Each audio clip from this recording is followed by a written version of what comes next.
I'm Muriel Brown, and I'm going to be talking about giving felons and former felons the right to vote.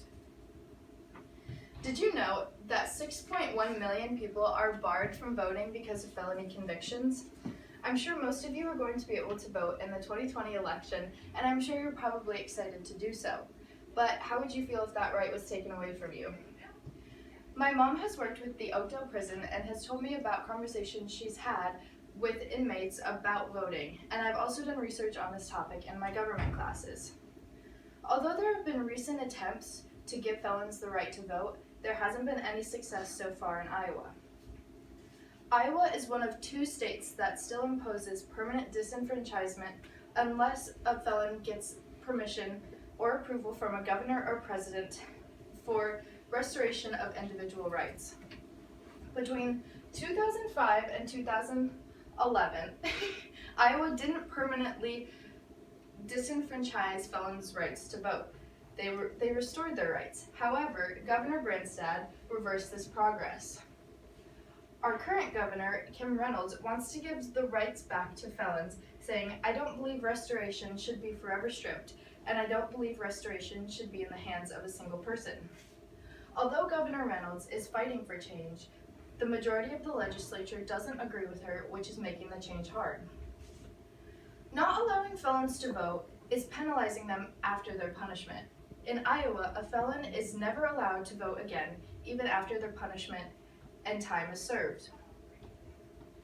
President Obama said he believes felons should have the right to vote once they are released because they've made the mistake, they've served their time, and re-entered into society, so they should have the right to vote.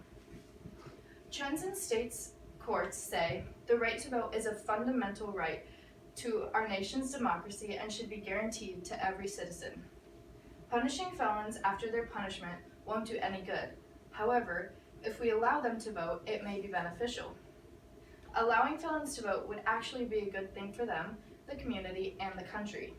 In the article, "Why Can't Felons Vote?" they say, felons who are out of prison have largely served the punishment prescribed by the judicial system. Shouldn't that be enough? Penalizing them further by taking the right to vote is not just unfair to them, but it's bad for us. Allowing felons to vote would increase voter turnout and better our democracy. In the same article, they say, instead of prohibiting felons from voting, we should require them to do so. That way, they will continue to repay their debt to society. Giving felons the right to vote gives them a sense of responsibility, which helps them stay out of trouble. It reduces recidivism, which is the tendency for a convict to reoffend. Given the pros, why is Iowa still not changing their laws?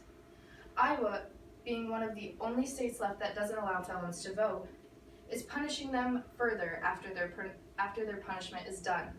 Allowing them to vote would be beneficial to the community, themselves, and the country. Although I'm sure none of you can relate to being a felon, put yourselves in their shoes for a second. How would you feel after your punishment is already done, still being punished and having your rights taken away? Allowing felons to vote could give them a sense of belonging, responsibility, and importance, which can ultimately keep them out of trouble.